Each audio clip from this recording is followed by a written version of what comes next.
ಆಕಾಶವಾಣಿ ಮಡಿಕೇರಿ. ವ್ಯಕ್ತಿ ವಿಶೇಷ. ವಿವಿಧ ಕ್ಷೇತ್ರಗಳಲ್ಲಿ ಸಾಧನೆ ಮಾಡಿರುವ ವ್ಯಕ್ತಿಗಳ ಪರಿಚಯ. ಭಾಗವಹಿಸುತ್ತಿರುವ ಅತಿಥಿ ಸೋಮವಾರಪೇಟೆ ತಾಲೂಕಿನ ಕಿರಗಂದೂರಿನ ನಿವಾಸಿ ಹಾಗೂ ಸಂಗೀತ ಕಲಾಭಿರುಚಿಯುಳ್ಳ ನಂಜುಂಡಸ್ವಾಮಿ ಸಂತೆಬಾಚಹಳ್ಳಿ ಅವರು.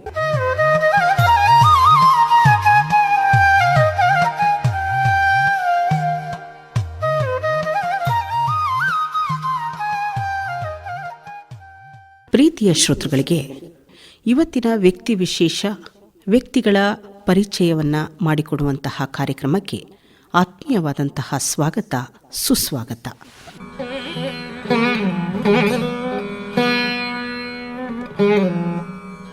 ಇಂದು ನಮ್ಮ ಮಡಿಕೇರಿ ಆಕಾಶವಾಣಿಗೆ ಸಂಗೀತ ಕ್ಷೇತ್ರದಲ್ಲಿ ಆಸಕ್ತಿಯನ್ನು ಇಟ್ಟುಕೊಂಡು ಅತಿಥಿಯಾಗಿ ಆಗಮಿಸಿದ್ದಾರೆ. ಅವರನ್ನು ನಾವು ಮಾತನಾಡಿಸೋಣ, ಅವರ ಪರಿಚಯವನ್ನು ಮಾಡಿಕೊಳ್ಳೋಣ. ಬನ್ನಿ. ನಮಸ್ಕಾರ ಸರ್. ಆತ್ಮಮಧ್ಯ ಗತ ಪ್ರಾಣ, ಪ್ರಾಣಮಧ್ಯ ಗತ ಧ್ವನಿ, ಧ್ವನಿಮಧ್ಯ ಸದಾ ಹರಿಹಿ. ಅಂದರೆ ಆತ್ಮದಲ್ಲಿ ಪ್ರಾಣವಿರುತ್ತದೆ, ಪ್ರಾಣದ ಮಧ್ಯೆ ಧ್ವನಿ ಇರುತ್ತದೆ, ಧ್ವನಿ ಮಧ್ಯೆ ನಾದವಿರುತ್ತದೆ, ಮತ್ತು ನಾದದಲ್ಲಿ ಸದಾ ಭಗವಂತನಿರ್ತಾನೆ, ಹರಿ ಇರ್ತಾನೆ ಅಂತಂದರೆ ಸಂಗೀತದಲ್ಲಿ ಭಗವಂತನಿರ್ತಾನೆ ಅಂತ ಹೇಳಲ್ಪಟ್ಟಿದೆ. ಹಾಗಾಗಿ ಸಂಗೀತದ ಹಿರಿಮೆಯನ್ನು ಇದು ಹೇಳುತ್ತೆ. ನಮಸ್ಕಾರ. ತಮ್ಮ ಹೆಸರು? ನಂಜುಂಡಸ್ವಾಮಿ ಅಂತಂದ್ಬಿಟ್ಟು. ಯಾವ ಊರು? ನಾನು ಈಗ ಸದ್ಯ ಇರೋದು ಕಿರ್ಗಂದೂರು ಅಂದ್ಬಿಟ್ಟು ಸೋಮವಾರಪೇಟೆ ತಾಲೂಕು. ಅಲ್ಲಿ ಅರ್ಚಕರಾಗಿ ಈಶ್ವರ ದೇವಸ್ಥಾನದಲ್ಲಿ ಕಾರ್ಯನಿರ್ವಹಿಸ್ತಾ ಇದ್ದೀನಿ. ಈಗ ಎಷ್ಟು ವರ್ಷಗಳಿಂದ ಅರ್ಚಕ ವೃತ್ತಿಯನ್ನು ಮಾಡ್ತಾ ಇದ್ದೀರಿ? ಸುಮಾರು 1 ವರ್ಷದಿಂದ. 1 ವರ್ಷಗಳಿಂದ. ಅದಕ್ಕಿಂತ ಹಿಂದೆ ಏನು ವೃತ್ತಿಯಲ್ಲಿದ್ರಿ? ನಾನು ಹಿಂದೆ ಎಲೆಕ್ಟ್ರಿಕ್ ಡಿಪಾರ್ಟ್ಮೆಂಟಲ್ಲಿ ಒಂದು ಸ್ವಲ್ಪ ವರ್ಷ ಕೆಲಸ ಮಾಡಿದೆ. ಕಾರಣಾಂತರದಿಂದ ಅಲ್ಲಿ ಕೆಲಸ ಮುಂದುವರ್ಸೋಕ್ಕಾಗಲಿಲ್ಲ. ಮತ್ತು NGOದಲ್ಲಿ ಹೆಲ್ತ್ ಸಂಬಂಧಪಟ್ಟಾಗೆ ಕೆಲವೊಂದು ವರ್ಷಗಳು ಕೆಲಸ ಮಾಡಿದೆ. ಅದು ಪ್ರಾಜೆಕ್ಟ್ ಎಲ್ಲ ಕ್ಲೋಸ್ ಆಯಿತು. ನಂತರ ಈಗ ಇಲ್ಲಿ ಸದ್ಯದಲ್ಲಿ ಇಲ್ಲಿ ಬಂದಿದ್ದೀನಿ, ಅರ್ಚಕ ವೃತ್ತಿಯನ್ನು ಮಾಡ್ತಾ ಇದ್ದೀನಿ. ಈಗ ಹಿಂದಿನ ಕೆಲಸಕ್ಕೂ ಈಗಿನ ಕೆಲಸಕ್ಕೂ ಏನು ವ್ಯತ್ಯಾಸವನ್ನು ಕಂಡುಕೊಂಡಿದ್ದೀರಿ ನೀವು? ಹಿಂದೆ ಮಾಡುವಂಥ ಕೆಲಸಗಳಲ್ಲೂ ನನ್ನ ಒಂದು ರೀತಿಲಿ ಮನಸ್ಸಿಗೆ ನನಗೆ ತೃಪ್ತಿ ಭಾವನ ಕೊಡ್ತಾ ಇತ್ತು. ಅದಕ್ಕಿಂತ ಹೆಚ್ಚಿನ ಭಗವಂತನ ಸೇವೆ ಮಾಡೋದು ನನಗೆ ಇನ್ನೂ ಹೆಚ್ಚಿನ ಒಂದು ತೃಪ್ತಿ ಭಾವನ ತಂದಿದೆ. ಮತ್ತೆ ಏನು ಅಂತ ಹೇಳಿದ್ರೆ, ಇಲ್ಲಿ ಸಂಸ್ಕೃತ, ಸಾಹಿತ್ಯ, ಸಂಗೀತ ಎಲ್ಲದಕ್ಕೂ ಅರ್ಚಕರ ವೃತ್ತಿಲಿ ಸ್ವಲ್ಪ ಅದು ಪ್ರೇರಣೆಯನ್ನು ನೀಡುತ್ತೆ. ಹಾಗಾಗಿ ನನಗೆ ಇದು ಹೆಚ್ಚು ಸಂತೋಷವನ್ನು ತಂದಿದೆ ಅಂತ ಹೇಳಿಕೆ. ಈಗ ಅರ್ಚಕ ವೃತ್ತಿಯನ್ನು ನೀವು ಮಾಡ್ತಾ ಇರುವಾಗ ಸಂಸ್ಕೃತ ಬಳಕೆ ಇದೆ ಅಂತ ನೀವು ಹೇಳಿದ್ರಿ, ಅದು ಅವ್ಯಕ್ತ ಕೂಡ.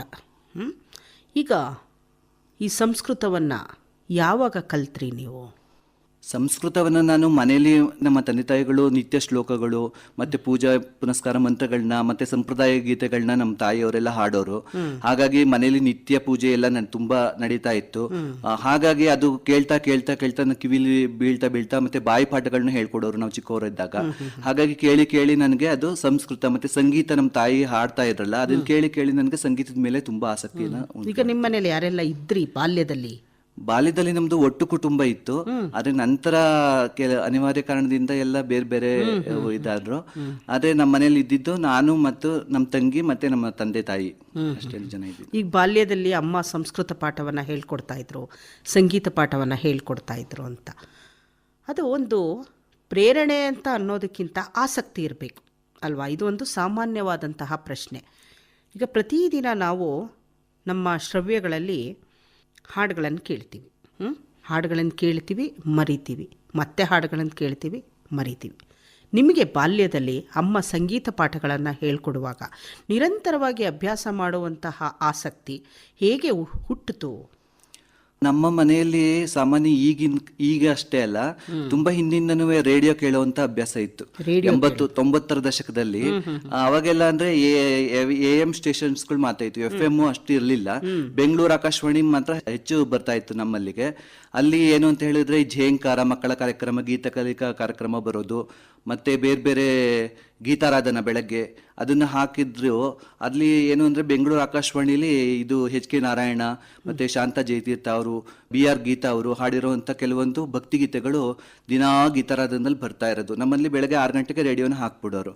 ಅವಾಗ ನಾನು ಚಿಕ್ಕ ಮಗು ಆಗಿದ್ದಾಗ ರೇಡಿಯೋ ಏನಾರು ಆಫ್ ಮಾಡಿಬಿಟ್ರೆ ನಾನು ಅಳೋಕೆ ಶುರು ಮಾಡ್ಬಿಡೋನಂತೆ. ನಮ್ಮ ತಾಯಿ ಅದನ್ನು ನನ್ನ ಕೆಲವು ಸರಿ ಹೇಳೋರು. ಮತ್ತೆ ರೇಡಿಯೋ ಆನ್ ಮಾಡಿದ್ರೆ ಮತ್ತೆ ನನ್ನ ಪಾಡಿಗೆ ನಾನು ಮಲ್ಕೊಳ್ಳೋದಂತೆ. ಹಾಗಾಗಿ ನನಗೆ ಚಿಕ್ಕದ್ರಿಂದಲೇ ಸ್ವಲ್ಪ ಸಂಗೀತದಲ್ಲಿ ಆಸಕ್ತಿ ಇದೆ ಅಂತಂದ್ಬಿಟ್ಟು ನಮ್ಮ ತಾಯಿಯವರು ಸ್ವಲ್ಪ ಗ್ರಹಿಸಿದ್ದಾರೆ. ನಿಮ್ಮ ತಾಯಿ ಹೆಸರು? ನಮ್ಮ ತಾಯಿ ಹೆಸರು ಶಾರದಮ್ಮ ಅಂತಂದ್ಬಿಟ್ಟು. ತಂದೆ ಹೆಸರು? ಗೋಪಾಲಕೃಷ್ಣ ಅಂತ. ತಾಯಿಯ ಒಂದು ವಾತ್ಸಲ್ಯ ಮಮತೆಯಿಂದ ನೀವು ಸಂಗೀತವನ್ನು ನಿಮ್ಮದನ್ನಾಗಿಸ್ಕೊಂಡ್ರ? ಅಭ್ಯಾಸ ಹೇಗೆ ಸಾಗ್ತು? ನನಗೆ ಚಿಕ್ಕಂದಿನಿಂದಲೂ ಸಂಗೀತದ ಮೇಲೆ ನಾನು ಒಂದು 7ನೇ ತರಗತಿ 8ನೇ ತರಗತಿ ಎಲ್ಲ ಇದ್ದಾಗ ಈಗಿನ ಶಿಕ್ಷಣದಲ್ಲಿರೋ ಹಾಗೆ ಪ್ರತಿಭಾ ಕಾರಂಜಿ ಅಂತ ಕಾರ್ಯಕ್ರಮಗಳೇನು ಅಷ್ಟಿರ್ಲಿಲ್ಲ, ಯಾರು ಗುರ್ತಿಸಿರ್ಲಿಲ್ಲ ನನ್ನನ್ನ. ಆಮೇಲೆ ಒಂದು ಹೈಸ್ಕೂಲ್ ಲೆವೆಲ್ಗೆ ಹೋದಾಗ ಒಬ್ರು ಟೀಚರ್ ಇದ್ರು, ಕನ್ನಡ ಪಂಡಿತರು. ಅವರು ನಾನು ವಿಶ್ವಮಾನವ ಗೀತೆ ಎಲ್ಲ ಒಂದ್ ಸ್ವಲ್ಪ ಚೆನ್ನಾಗಿ ಹಾಡುವೆ ಅವಾಗೆಲ್ಲ. ಅದನ್ನ ಗ್ರಹಿಸ್ಬಿಟ್ಟು ತುಂಬಾ ಚೆನ್ನಾಗಿ ಹೇಳ್ತೀಯ ಅಂತನ್ಬಿಟ್ಟು, ಮತ್ತೆ ಯಾವುದೇ ಕಾರ್ಯಕ್ರಮಗಳಲ್ಲಿ ಪ್ರಾರ್ಥನೆ ಇರ್ಬೋದು, ಮತ್ತೆ ಬೇರೆ ಬೇರೆ ಕಾರ್ಯಕ್ರಮಗಳಲ್ಲೆಲ್ಲ ಪ್ರಾರ್ಥನೆಗೆ ನಮ್ಮೂರಲ್ಲಿ ನನ್ನನ್ನೇ ಕರೆಯೋರು, ಪ್ರಾರ್ಥನೆ ಹಾಡಪ್ಪ ಒಂದು ದೇವ್ರದು ಅಂತನ್ಬಿಟ್ಟು ಕರೆಯೋರು. ಹಾಗಾಗಿ ಹೋಗ್ತಾ ಹೋಗ್ತಾ ನನಗೆ ಸಂಗೀತದಲ್ಲಿ ಒಂಚೂರು ಮಟ್ಟಿಗೆ ಗುರುತಿಸೋ ಹಾಗೆ ಆಯಿತು. ಆದರೆ ನಾನು ಸಂಗೀತದಲ್ಲಿ ಅದನ್ನ ಪ್ರೊಫೆಷನ್ ಮಾಡಿಕೊಂಡು ವೃತ್ತಿಯನ್ನು ಮುಂದುವರಿಸಬೇಕು ಅಂತ ತುಂಬಾ ಬಹಳ ಆಸೆ ಇತ್ತು. ಅನಿವಾರ್ಯ ಕಾರಣದಿಂದ ಜೀವನದಲ್ಲಿ ಏನೇನೋ ತಿರುವುಗಳೆಲ್ಲ ಬಂದು ಅದನ್ನ ಸಂಗೀತವನ್ನ ಅಷ್ಟು ಮುಂದುವರಿಸಲಿಕ್ಕೆ ಸಾಧ್ಯ ಆಗಲಿಲ್ಲ. ಆದರೆ ನಾನು ಚನ್ನರಾಯಪಟ್ಟಣದಲ್ಲಿ ಗಮಕವನ್ನ ಕಲ್ತ್ಕೊಂಡೆ. ಗಮಕ ಅಂತಂದ್ರೆ ಕಾವ್ಯ ವಾಚನವನ್ನ, ಹಳಗನ್ನಡ ಕಾವ್ಯಗಳನ್ನ ರಾಗವಾಗಿ ಹಾಡುವಂತದ್ದನ್ನ ಯಾರು ಹೇಳ್ಕೊಟ್ರು? ಅಲ್ಲಿ ಜಯಲಕ್ಷ್ಮಮ್ಮ ಅಂತ ಅಂದ್ಬಿಟ್ಟು ಒಬ್ರು ರಿಟೈರ್ಡ್ ಟೀಚರ್ ಇದ್ರು. ಅವರು ಗಮಕವನ್ನ ಹೇಳ್ಕೊಡ್ತಾ ಇದ್ರು. ಸುಮಾರು ಜನಗಳು ಎಲ್ಲ ಬರೋರು, ಒಂದ 10-15 ಜನ ಎಲ್ಲ ಬರೋರು. ನಾನು ಮನೇನ ಹುಡುಕೊಂಡು ಹೋಗಿ, ಅವ್ರು ಗೊತ್ತಿಲ್ಲದೆ ಇದ್ರು ನನ್ಗೆ, ಹುಡುಕೊಂಡು ಹೋಗಿ ಅವರೇ ನನ್ನ ಪ್ರಥಮ ಗುರುಗಳು. ತಾಯಿ ಮೊದಲನೇ ಗುರುಗಳು. ನಂತರ ಅವರು ನನಗೆ ರಾಗ ಶ್ರುತಿ ಬಗ್ಗೆ ಎಲ್ಲ ಏನು ಗೊತ್ತಿರ್ಲಿಲ್ಲ. ಆಮೇಲೆ ಅವರು ಈ ಪದ್ಯವನ್ನ ಈ ರಾಗದಲ್ಲಿ ಹಾಡ್ಬೇಕು, ಈ ತರ ಭಾವಪೂರ್ಣ ಬರ್ಬೇಕು, ಅಲ್ಲಿ ಸಾಹಿತ್ಯಕ್ಕೆ ಅನುಸಾರವಾಗಿ ನಾವು ಅದಕ್ಕೆ ರಾಗವನ್ನ ಹಾಕಿ ಶ್ರೋತೃಗಳಿಗೆ ಹೆಚ್ಚು ಮುಟ್ಟೋ ಹಾಗೆ ನಾವು ಹಾಡ್ಬೇಕು ಅಂತೆಲ್ಲ ಹೇಳಿ ನನಗೆ ಒಂದು ಸಂಗೀತದ ರೂಪುರೇಷೆಯನ್ನ ಹೀಗಿರ್ಬೇಕು ಅಂತ ಹೇಳ್ಕೊಟ್ಟವರು ನಮ್ಮ ಗುರುಗಳಾದ ಜಯಲಕ್ಷ್ಮಮ್ಮ ಅವರು. ಅವ್ರಿಗೆ ನಾನು ಇವತ್ತಿಗೂ ನೆನೆಸ್ಕೊಳ್ತೀನಿ, ಅಷ್ಟು ಮನಪೂರ್ವಕವಾಗಿ ವಂದಿಸ್ತೀನಿ. ಈಗ ಗುರುಗಳನ್ನ ಸ್ಮರಿಸುವುದು ಕೂಡ ಒಂದು ಸಂಸ್ಕಾರ, ಹೌದು, ನಮ್ಮ ಸಂಸ್ಕೃತಿಯಲ್ಲಿ ಅಲ್ವಾ? ಹಾಗಾಗಿ ನಿಮ್ಮ ಸ್ಮರಣೆ ನಿಜಕ್ಕೂ ಕೂಡ ಒಂದು ಪೂಜ್ಯಾರ್ಹ ಅಂತ ಹೇಳ್ಬೋದು. ನಮ್ಮ ಶ್ರೋತೃಗಳಿಗೂ ಕೂಡ ಬಹಳ ಖುಷಿಯಾಗಿರುತ್ತೆ. ಈಗ ಮತ್ತೊಂದು ಸಂಗತಿ ಅಂತ ಅಂದರೆ, ನೀವು ಸೋಮವಾರಪೇಟೆ, ಚನ್ನರಾಯಪಟ್ಟಣ ಯಾವ ಒಂದು ಜಿಲ್ಲೆ ಅದು? ಅದು ಹಾಸನ ಜಿಲ್ಲೆ ಬರುತ್ತೆ, ಮಂಡ್ಯ ಜಿಲ್ಲೆ KR ಪೇಟೆ ತಾಲೂಕು. ಅದೇ ಶ್ರವಣಬೆಳಗೊಳ ಎಲ್ಲ ಹತ್ರ ಆಗೋದು ನಮ್ಗೆ. ಹಾಗಾಗಿ ನಾವು ಚನ್ನರಾಯಪಟ್ಟಣನೂ ಹತ್ರ ಆಗೋದು, KR ಪೇಟೆನೂ ಹತ್ರ ಆಗೋದು. KR ಪೇಟೆಲೆಲ್ಲ ಅಷ್ಟು ಸಂಗೀತ ಹೇಳ್ಕೊಡೋರು ಇರಲಿಲ್ಲ. ಯಾವ ಉದ್ದೇಶದಿಂದ ನೀವು ಈ ಊರಿಂದ ಆ ಊರಿಗೆ ನೀವು ತೆರಳಿದ್ರಿ? ನಾನು ಸಂಗೀತಕ್ಕೋಸ್ಕರನೇ ಕಲಿಯಲಿಕ್ಕೆ ವಾರಕ್ಕೆ 2 ದಿವಸ ಹೋಗ್ತಾ ಇದ್ದೆ. 2 ವರ್ಷ. ಆಮೇಲೆ ಗಮಕ ಪಾರಿಣ, ಗಮಕ ಕಾವ್ಯವಾಚನದಲ್ಲಿ ಅವರು ಪರೀಕ್ಷೆ ಎಲ್ಲ ಕಟ್ಟಿಸ್ತಾ ಇದ್ರು. ಮತ್ತೆ ಅದನ್ನೆಲ್ಲ ನಾನು ಪಾಸ್ ಮಾಡ್ಕೊಳ್ಬೇಕು ಅನ್ನೋ ಆಸೆಯಿಂದ ಒಂದು 2 ವರ್ಷಗಳ ಅಭ್ಯಾಸ ಮಾಡಿ ಗಮಕ ಪಾರಿಣ ಎಕ್ಸಾಮ್ ಅನ್ನು ಪಾಸ್ ಮಾಡ್ಕೊಂಡೆ. ಮತ್ತೆ ಊರಲ್ಲಿ ನಾನು ಅಷ್ಟಕ್ಕೆ ಸುಮ್ಮನಾಗ್ಲಿಲ್ಲ. ಕೆಲವು ಮಕ್ಕಳುಗಳಿಗೆ ಗಮಕದ ಬಾಲಪಾಠಗಳನ್ನ ಹೇಳ್ಕೊಟ್ಟು ಅವರನ್ನು ಸಹ ಎಕ್ಸಾಮ್ ತಯಾರು ಮಾಡಿ ಅವರನ್ನು ಕೆಲವೊಂದು ಪರೀಕ್ಷೆಗಳನ್ನ ಪಾಸ್ ಮಾಡೋದಕ್ಕೆ ನಾನು ಕಾರ್ಯವನ್ನು. ಈಗ ನೀವು ಸಂಗೀತ ತರಗತಿಯಲ್ಲಿ ನೀವು ಉತ್ತೀರ್ಣರಾಗಿದ್ದೀರಿ. ಗಮಕ ಕಾವ್ಯವಾಚನ ಗಮಕ ಪಾರಿಣ ಎಕ್ಸಾಮ್ ತೇರ್ಗಡೆ ಆಗಿದ್ದೀನಿ. ಶಾಸ್ತ್ರೀಯ ಸಂಗೀತದಲ್ಲಿ ನೀವು? ಶಾಸ್ತ್ರೀಯ ಸಂಗೀತದಲ್ಲಿ ಅಷ್ಟು ತಗೊಳ್ಳಿಕ್ಕೆ ನನಗೆ ಅವಕಾಶಗಳು ಹೆಚ್ಚು ಸಿಗ್ಲಿಲ್ಲ. ಗಮಕವನ್ನ ನಾನು ಹೆಚ್ಚು ಅಭ್ಯಾಸ ಮಾಡ್ಕೊಂಡೆ. ಆದ್ರೆ ನನಗೆ ಮುಖ್ಯವಾದ ಒಲವು ಇದ್ದಿದ್ದು ನನಗೆ ದಾಸರ ಪದಗಳು, ಮುಖ್ಯವಾಗಿ ವಿದ್ಯಾಭೂಷಣರ ಒಂದು ಪ್ರೇರಣೆಯಿಂದ ನನಗೆ ದಾಸರ ಪದಗಳು ಮತ್ತೆ ಶಿಶುಗೀತೆಗಳು, ವಚನಗಳು. ಆದ್ರೆ ನನಗೆ ಭಕ್ತಿ ಸಂಗೀತದಲ್ಲೇ ತುಂಬಾ ಆಸಕ್ತಿ. ಅದು ಶುದ್ಧ ಶಾಸ್ತ್ರೀಯ ಸಂಗೀತ ಅಂತಂದ್ರೆ ಮುಖ್ಯವಾಗಿ ನಾನು ರೇಡಿಯೋಲಿ ಕೇಳ್ತಾನೆ ಸಂಗೀತವನ್ನು ಹೆಚ್ಚು ನಾನು ಅದ್ರ ಮೇಲೆ ಆಸಕ್ತಿ ಬರಲಿಕ್ಕೆ ಕಾರಣ. ಈಗ ಆಕಾಶವಾಣಿಲಿ ಬರುವಂತ 10 ಗಂಟೆಯಲ್ಲಿ ಬರುವಂತ ಶಾಸ್ತ್ರೀಯ ಸಂಗೀತ ಇರಬಹುದು, ಮತ್ತೆ ರಾತ್ರಿ ಹೊತ್ತು ಬರುವಂತ ಶಾಸ್ತ್ರೀಯ ಸಂಗೀತ. ಇವತ್ತಿಗೂ ಸಹ ನಾನು ರಾತ್ರಿ ಹೊತ್ತು 11 ಗಂಟೆ ತನಕನೂ ಕಾರ್ಯಕ್ರಮಗಳನ್ನ ಕೇಳಿ ಸಂಗೀತವನ್ನ ಕೇಳೇ ಮಲ್ಕೊಳ್ತೀನಿ. ಮತ್ತೆ ಬೆಳಗ್ಗೆ ಸಿಗ್ನಲ್ ಟ್ಯೂನ್ ಶುರುವಾಗೋದು, ಆಕಾಶವಾಣಿ ಶುರುವಾಗುತ್ತಲ್ಲ, ಅವಾಗ್ಲೇ ನಾನು ಅಲಾರಾಮ್ ಇಟ್ಕೊಂಡು ಎದ್ದು, ಮತ್ತೆ ನಂತರ ನನಗೆ ಯಾವ್ದಾರ ಒಂದು ಮುಖ್ಯವಾದ ಕಾರ್ಯಕ್ರಮ ಇದೆ ಅಂತ ಹೇಳಿದ್ರೆ, ಸಂಗೀತದಿರ್ಬೋದು ಬೇರೆದಿರ್ಬೋದು, ಅಲಾರಾಮ್ ಇಟ್ಕೋತೀನಿ.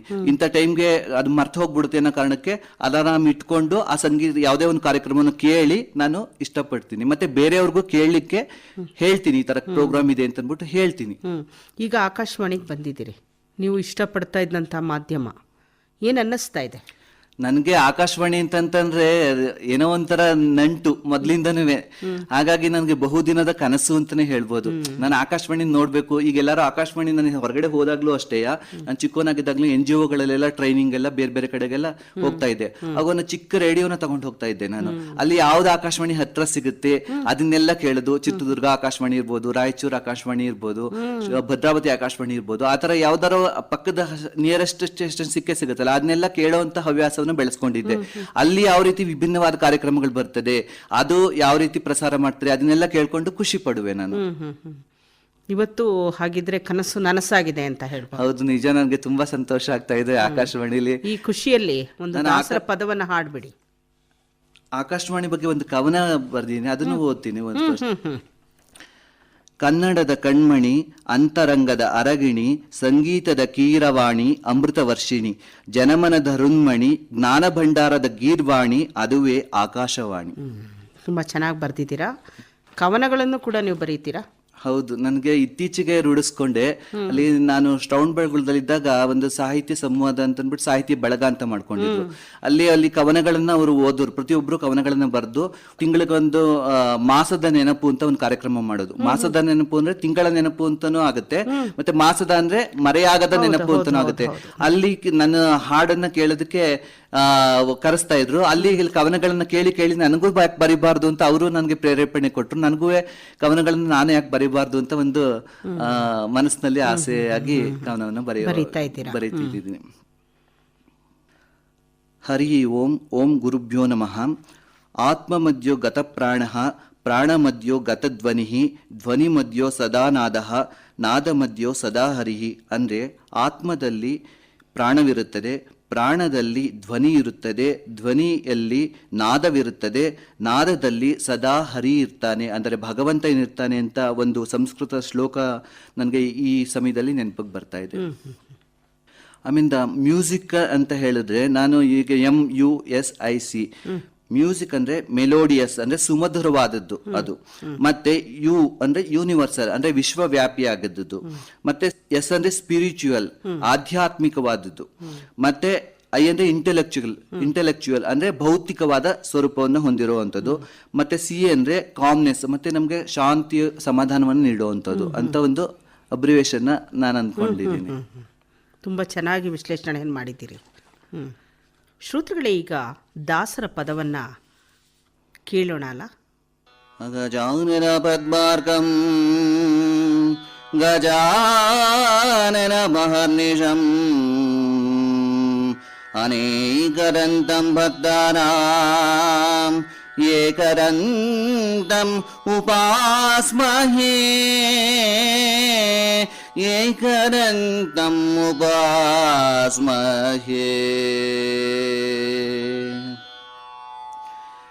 ಜಯ ದೇವ ಶ್ರೀ ಗಣಪತಿರಾಯ, ಜಯ ದೇವ ಶ್ರೀ ಗಣಪತಿರಾಯ. ಭಯಹಾರಕ ಭಯಕಾರಕ ಓಂಕಾರಕಾಯ, ಭಯಕಾರಕ ಭಯಹಾರಕ ಓಂಕಾರಕಾಯ. ಜಯ ದೇವ ಶ್ರೀ ಗಣಪತಿರಾಯ.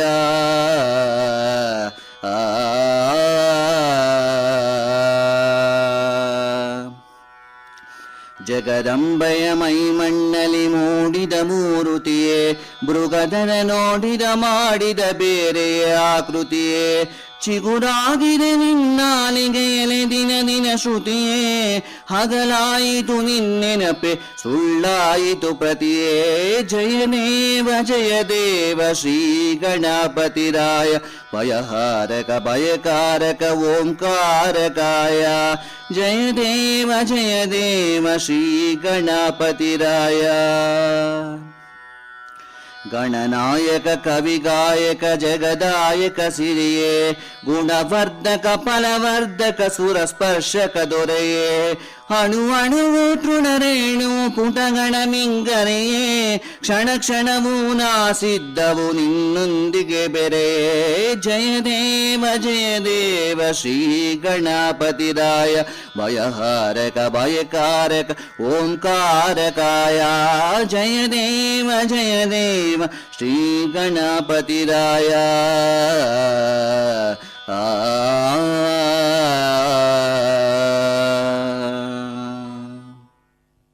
ಸುಮಧುರವಾಗಿ ನೀವು ದಾಸರ ಪದವನ್ನು ನೀವು ಹಾಡಿದ್ದೀರಿ. ನೀವು ಹೇಗೆ ಅಭ್ಯಾಸವನ್ನು ಮಾಡ್ತೀರಿ?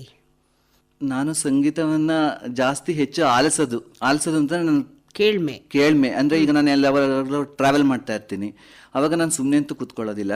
ಇಯರ್ಫೋನ್ ಹಾಕೊಂಡು ನಾನು ಕೆಲವೊಂದು ಹಾಡುಗಳನ್ನ ಡೌನ್ಲೋಡ್ ಮಾಡ್ಕೊಂಡಿರ್ತೀನಿ. ಮತ್ತೆ ಆಕಾಶವಾಣಿಯಲ್ಲಿ ಬರುವಂತ ಕಾರ್ಯಕ್ರಮಗಳು ಆ ನಿಯರೆಸ್ಟ್ ಸ್ಟೇಷನ್ ಕ್ಯಾಚ್ ಆಗುತ್ತೆ. ಮತ್ತೆ ಇವಾಗೆಲ್ಲ ಆನ್ಲೈನ್ FM ಆಗಿರೋದ್ರಿಂದ ಎಲ್ಲಾ ಕರ್ನಾಟಕದ ಎಲ್ಲಾ ಆಕಾಶವಾಣಿಗಳು ಸಹ ಲಭ್ಯ ಆಗುತ್ತೆ ನ್ಯೂಸ್ ಆನ್ ಏರ್ ಆಪ್ ಅಲ್ಲಿ. ಅದನ್ನೇ ಹೆಚ್ಚು ಕೇಳ್ತಾ ಇರ್ತೀನಿ. ಹಾಗಾಗಿ ನಾನು ನನಗೆ ವಿತೌಟ್ ಮ್ಯೂಸಿಕ್ ಅಂದ್ರೆ ಯಾವುದೇ ರೀತಿ ಶಬ್ದ ಇಲ್ದಲೇನೆ ನನಗೆ ಅದೊಂಥರ ನೀರಸ ಅನ್ನಿಸ್ಬಿಡುತ್ತೆ. ನನ್ಗೆ ಯಾವಾಗ್ಲೂ ಜೊತೆಗೆ ಏನಾರು ಒಂದು ಶಬ್ದ ಇರಲೇಬೇಕು. ಹಾಗಾಗಿ ನನ್ಗೆ ಸಂಗೀತ ನಾದ ಅಂತ ಹೇಳಿದ್ರೆ ಅದು ಎಲ್ಲೇ ಇದ್ರೂ ನನ್ಗೆ ಅದನ್ನ ಅಟ್ರಾಕ್ಷನ್ ಮಾಡ್ಬಿಡುತ್ತೆ. ಇತ್ತೀಚಿನ ದಿನಗಳಲ್ಲಿ ನಾವು ಅದು ಎಲ್ಲೇ ಇದ್ರೂ ನನ್ಗೆ ಅದನ್ನ ಅಟ್ರಾಕ್ಷನ್ ಮಾಡ್ಬಿಡುತ್ತೆ. ಇತ್ತೀಚಿನ ದಿನಗಳಲ್ಲಿ ನಾವು ಇಯರ್ಫೋನು ಹೆಡ್ಫೋನು ಬಹಳ ಅತಿಯಾಗಿ ಬಳಸೋದ್ರಿಂದ ಕರ್ಣಗಳಿಗೆ ಎಫೆಕ್ಟ್ ಆಗುತ್ತೆ ಅಂತ ಹೇಳ್ತಾರೆ. ಅದ್ರ ಬಗ್ಗೆ ನೀವೇನಾದರೂ ಯೋಚನೆ ಮಾಡಿದ್ದೀರಾ? ಈಗ ನಾವು ಸಾಮಾನ್ಯವಾಗಿ ಕಾಲೇಜ್ ಮಕ್ಕಳಾಗ್ಬೋದು, ಮತ್ತು ರಸ್ತೆಗಳಲ್ಲಿ ನಡ್ಕೊಂಡು ಹೋಗುವ ಕೈಯಲ್ಲಿ ಮೊಬೈಲ್ ಇಟ್ಕೊಂಡಿರ್ತಾರೆ, ಮತ್ತು ಏನೋ ಒಂದು ಕಿವಿಗೆ ಬ್ಲೂಟೂತು ಅಥವಾ ಏನೋ ಒಂದು ಸಾಧನವನ್ನು ಇಟ್ಕೊಂಡಿರ್ತಾರೆ. ಆವಾಗ ನಮಗೇನನ್ಸುತ್ತೆ ಗೊತ್ತಾ, ಅಯ್ಯೋ ಏನಪ್ಪ ಅದು ತುಂಬ ಸೂಕ್ಷ್ಮ, ಕರ್ಣಗಳು ತುಂಬ ಸೂಕ್ಷ್ಮ, ಅದು ನಮ್ಮ ಇಡೀ ಜೀವನಕ್ಕೆ ಅದು ಬರಬೇಕು, ಆ ಶಕ್ತಿ ಅಲ್ಲಿವರೆಗೂ ಕೂಡ ಬರಬೇಕು. ನಾವು ಬದುಕಿರೋ ತನಕನೂ ಅದರ ಶಕ್ತಿ ಅದಿಲ್ಲದೇ ಜೀವನ ಮಾಡೋದು ಸ್ವಲ್ಪ ಕಷ್ಟನೇ ಅಲ್ವಾ? ಕಿವಿ ಕೇಳದೇನೆ ಮಾತನಾಡ್ದೇನೆ ಜೀವನ ಮಾಡೋದು ಸ್ವಲ್ಪ ಕಷ್ಟ ಇರುತ್ತೆ. ಅಂತಹದ್ರಲ್ಲಿ ನಮಗೆ ಚೆನ್ನಾಗಿ ಕರ್ಣಗಳಿದ್ದಾಗ, ಧ್ವನಿ ತುಂಬ ಚೆನ್ನಾಗಿ ಕೇಳಿಸುವಾಗ, ಸದಾಕಾಲ ನಾವು ಹೆಡ್ಫೋನು ಇಯರ್ಫೋನು ಬಳಸೋದ್ರಿಂದ ಏನಾದರೂ ತೊಂದರೆ ಆಗುತ್ತೆ ಅನ್ನೋದು ಒಂದು ಏನಾದರೂ ಆತಂಕ ಕಾಡಿದೆಯಾ ನಿಮಗೆ? ಇಲ್ಲ, ಖಂಡಿತ ಇಲ್ಲ. ಏನು ಅಂತ ಹೇಳಿದ್ರೆ ನಾನು ಹೇಳಿದ್ದು ಆಕ್ಚುಲಿ ನಾನು ಟ್ರಾವೆಲ್ ಮಾಡುವಾಗ ಮಾತ್ರ ಅಂತ. ಯಾಕೆ ಅಂತ ಹೇಳಿದ್ರೆ ಈ ಪಕ್ಕದವ್ರಿಗೆ ಕೂತಿದ್ದವ್ರಿಗೆ ನಾನು ಹಾಡಿನ ಜೋರಾಗಿ ಹಾಡ್ಕೊಂಡ್ರೆ ನಾವು ಕೇಳಿದ್ದಂಥ ಪ್ರಶ್ನೆ ಅಥವಾ ಪ್ರಸ್ತಾಪಿಸಿದ ಸಂಗತಿ ಸಹಜ ಸಂಗತಿ. ಹೌದು. ಆದ್ರೆ ನಿಧಾನಗತಿಯಲ್ಲಿ ವಾಲ್ಯೂಮ್ ಅನ್ನ ಇಟ್ಕೊಂಡು ಅದನ್ನ ಎಷ್ಟರ ಬೇಕೋ ಅಷ್ಟರ ಮಟ್ಟಿಗೆ ಕೇಳಿದ್ರೆ ಅದು ಹಿತಮಿತವಾಗಿ ಇರುತ್ತೆ, ಮತ್ತೆ ತುಂಬಾ ಸುಮಧುರವಾಗೂ ಕೇಳುತ್ತೆ. ಹಾಗಾಗಿ ನನಗೆ ಅದು ಆತರ ಅಂದ್ರೆ ನಿಮ್ಮ ಸಲಹೆ ಹಿತ ಮಿತ ಇರ್ಲಿ ಅಂತ ಹೇಳಿ. ಹೌದು. ನೋಡಿದ್ರಾ, ಈಗ ಒಂದು ಕಿವಿ ಮಾತು ನಿಮ್ಮಿಂದ ಬಂತು, ನಮ್ಮ ಶ್ರೋತೃಗಳು ಅದನ್ನ ಆಲಿಸ್ತಾ ಇದ್ದಾರೆ. ಈಗ ಈ ಒಂದು ಈಗ ರೋಡಲ್ಲಿ ನಡಿಬೇಕಾದ್ರೆ ನಾವು ಇಯರ್ಫೋನ್ ಹಾಕೊಂಡು ಹೋದ್ರೆ ಅದರಿಂದ ತುಂಬಾ ಅಪಾಯ ಇರುತ್ತೆ. ಯಾಕಂದ್ರೆ ವೆಹಿಕಲ್ಸ್ ಅದು ಇದು. ಆದ್ರೆ ನಾವು ಬಸ್ಸಲ್ಲಿ ಟ್ರಾವೆಲ್ ಮಾಡುವಾಗ ಬೇರೆಯವ್ರಿಗೆ ತೊಂದರೆ ಆಗ್ಬಾರ್ದು, ನಮಗೂ ಖುಷಿ ಆಗ್ಬೇಕು. ಹಾಕಿರ್ತಾರೆ ಬಸ್ಸಲ್ಲಿ ಕೆಲವು ಪದ್ಯಗಳನ್ನ ಹಾಡಬಾರ್ದು, ಮೊಬೈಲ್ ಅಲ್ಲಿ ಹಾಡುಗಳನ್ನ ಜಾಸ್ತಿ ಹಾಕ್ಬೇಡಿ, ತೊಂದರೆ ಆಗತ್ತೆ ಅಂತ ಅವರು ಒಂದು ಮನವಿ ಪತ್ರವನ್ನ ಅಂಟಿಸ್ಬಿಟ್ಟಿರ್ತಾರೆ ನಮ್ಮ KSRTC ಬಸ್ಗಳಲ್ಲಿ, ನಾವು ಗಮನಿಸಿದೀವಿ. ಇರಲಿ, ಇದು ಒಂದು ಸಂಗತಿ ಆಯಿತು. ಇನ್ನು ನಿಮ್ಮ ಸಂಗೀತ ಕ್ಷೇತ್ರಕ್ಕೆ ಅಂತ ಬಂದಾಗ ಎಷ್ಟು ಹಾಡುಗಳನ್ನು ಹಾಡಿದ್ದೀರಿ? ಯಾವ ಸಂದರ್ಭಗಳಲ್ಲಿ ಹಾಡಿದ್ದೀರಿ? ಯಾವ ರೀತಿಯ ಹಾಡುಗಳನ್ನು ಆಯ್ಕೆ ಮಾಡ್ಕೊಳ್ತೀರಿ ನೀವು? ನಾನು ಅಂತ ಹೇಳಿದ್ರೆ ಫಸ್ಟ್, ಏಕೆಂದರೆ ನೀವು ಆರಂಭದಿಂದಲೂ ಸಂಗೀತವನ್ನು ತುಂಬ ಪ್ರೀತಿ ಮಾಡ್ತೀನಿ, ಭಕ್ತಿ ಸಂಗೀತವನ್ನು ನಾನು ಹೆಚ್ಚು ಇಷ್ಟಪಟ್ಟು ಕೇಳ್ತೀನಿ ರೇಡಿಯೋಗಳಲ್ಲಿ ಅಂತ ಹೇಳಿದ್ರಿ. ಈಗ ಎಷ್ಟು ಹಾಡುಗಳನ್ನು ಯಾವೆಲ್ಲ ಸಂದರ್ಭಗಳಲ್ಲಿ ಹಾಡ್ತೀರಿ ನೀವು? ನಾನು ನಮ್ಮೂರಿನ ಗಣಪತಿ ಉತ್ಸವದಲ್ಲಿ ಕೆಲವೊಂದು ಕಾರ್ಯಕ್ರಮಗಳನ್ನ ನೀಡಿದ್ದೀನಿ. ಮತ್ತೆ ಮೊನ್ನೆ ಗಿರಿಜಾ ಕಲ್ಯಾಣೋತ್ಸವ ಅಂತ KR ಪೇಟೆಯಲ್ಲಿ ಆಯ್ತು, ಅಲ್ಲಿ ಭಕ್ತಿ ಸಂಗೀತದ ಕಾರ್ಯಕ್ರಮವನ್ನು ನೀಡಿದ್ದೀನಿ. ಬೇರೆ ಬೇರೆ ರೀತಿ ಈಗ ಮತ್ತೆ ನಾನು ಶಾಲಾ ಕಾಲೇಜುಗಳಲ್ಲಿ ನಾನು ಊರಲ್ಲಿದ್ದಾಗ ಸಂಗೀತದ ಅಭಿರುಚಿಯನ್ನ ಮೂಡಿಸ್ಬೇಕು ಮಕ್ಕಳಲ್ಲಿ, ಅದರಲ್ಲೂ ವಿಶೇಷವಾಗಿ ಸರ್ಕಾರಿ ಶಾಲೆಯಲ್ಲಿ ಓದುವಂತ ಮಕ್ಕಳಿಗೆ ಪದ್ಯಗಳನ್ನ ರಾಗವಾಗಿ ಹೇಗೆ ಆಡೋದು ಅನ್ನೋದ್ರ ಬಗ್ಗೆ, ಮತ್ತೆ ಈಗ ಹಳೆಗನ್ನಡ ಕಾವ್ಯಗಳ ಬಗ್ಗೆ ನನಗೂ ಗೊತ್ತಿರುವಂಥದ್ದನ್ನ ಮಕ್ಕಳಿಗೆ ಯಾವ ರೀತಿ ಅಭಿರುಚಿಯನ್ನ ಮೂಡಿಸ್ಬೇಕು, ಮತ್ತೆ ಅವಕಾಶಗಳು ವಂಚಿತರಾಗಿರುವಂಥ ಮಕ್ಕಳಿಗೆ ಹೇಗೆ ಸ್ವಲ್ಪ ಅವಕಾಶಗಳ ಬಗ್ಗೆ ಎಲ್ಲ ತಿಳುವಳಿಕೆ ನೀಡಿದಾಗುತ್ತೆ, ಮತ್ತೆ ಸಂಗೀತದ ಆಸಕ್ತಿ ಬರ್ಸದಂಗೆ ಆಗುತ್ತೆ ಅಂತ ಅಂದ್ಬಿಟ್ಟು ಒಂದು ಅರ್ಧ ಗಂಟೆ ಕಾರ್ಯಕ್ರಮವನ್ನ ಅಲ್ಲಿ ಅಧ್ಯಾಪಕರ ಒಂದು ಅನುಮತಿ ಮೇರೆಗೆ ಕೆಲವೊಂದು ಕಾರ್ಯಕ್ರಮಗಳನ್ನ ಮಾಡಿದ್ದೀನಿ. ಮತ್ತೆ ನಾನು ಇಲ್ಲೂ ಸಹ ಭೇಟಿ ಕೊಟ್ಟಿದ್ದೀನಿ ಸ್ಕೂಲ್ಗೆ. ಈ ತರ ಕಾರ್ಯಕ್ರಮ, ಶಿಶುಗೀತೆಗಳು, ಮುಖ್ಯವಾಗಿ ನನಗೆ ಶಿಶುಗೀತೆಗಳು ಅಂದ್ರೆ ತುಂಬಾ ಇಷ್ಟ ಆಗುತ್ತೆ. ಶಿಶುಗೀತೆಗಳು ಮಕ್ಳಿಗೂ ಇಷ್ಟ ಆಗುತ್ತೆ ಸ್ಕೂಲಲ್ಲಿ. ಹಾಗಾಗಿ ವಚನ, ಭಾವಗೀತೆ ಅಂತವನ್ನ ಶಿಶುಗೀತೆಗಳನ್ನ ಹೆಚ್ಚಾಗಿ. ಮಕ್ಕಳ ಪ್ರತಿಕ್ರಿಯೆ ಹೇಗಿತ್ತು? ಕೆಲವೊಂದು ಮಕ್ಕಳುಗಳು ತುಂಬಾ ಆಸಕ್ತಿ ತೋರಿಸ್ತಾರೆ. ಆದ್ರೆ ಮುಖ್ಯವಾಗಿ ಏನು ಅಂತ ಹೇಳಿದ್ರೆ ಜನಸಾಮಾನ್ಯರಿಗೂ ಈ ಶಾಸ್ತ್ರೀಯ ಸಂಗೀತ ಮುಟ್ಟಬೇಕು ಅನ್ನೋದು. ಯಾಕೆ ಅಂತ ಹೇಳಿದ್ರೆ ಈಗ ತುಂಬಾ ಕೆಲವೊಂದ್ಸರಿ ಏನಾಗುತ್ತೆ ಅಂದ್ರೆ ತುಂಬಾ ರಾಗಗಳನ್ನ ಹೇಳಿದಾಗ ಕೆಲವ್ರಿಗೆ ಇಷ್ಟ ಆಗ್ದಲೇ ಇರಬಹುದು. ಆದ್ರೆ ಅವ್ರಿಗೆ ಕೇಳ್ತಾ ಕೇಳ್ತಾ ಎಷ್ಟೋ ಜನಗಳು ಹೇಳ್ತಾರೆ, ನಿಮ್ಮ ರೇಡಿಯೋ ಸಂದರ್ಶನದಲ್ಲಿ ಕೆಲವ್ರಿಗೆ ನನಗೆ ಸಂಗೀತದಲ್ಲಿ ಆಸಕ್ತಿನೇ ಇರಲಿಲ್ಲ, ನಾನು ಕೇಳಿ ಕೇಳಿ ಆಮೇಲಿಂದ ಒತ್ತಾಯಕ್ಕೆ ಆಯ್ಕೆ ಮಾಡ್ಕೊಂಡು ಕೆಲವರು ಒತ್ತಾಯಪೂರ್ವಕವಾಗಿ ಬಂದವರು ಮತ್ತೆ ಅಭಿರುಚಿ ಬೆಳೆದು ಅದೇ ಕ್ಷೇತ್ರದಲ್ಲಿ ಸಾಧನೆ ಮಾಡಿರೋರು ಉಂಟು ಅಂತ ಹೇಳ್ತಾರೆ. ಹಾಗಾಗಿ ಮಕ್ಕಳಲ್ಲಿ ಇಂಥ ಆ ಕ್ಷೇತ್ರದಲ್ಲಿ ನಮ್ಗೆ ಅಭಿರುಚಿ ಇದೆ ಅನ್ನೋದು ಕೆಲವ್ರಿಗೆ ಗೊತ್ತಿರಲ್ಲ, ಎಲೆಮರೆ ಕಾಯ್ತರ ಇರ್ತಾರೆ.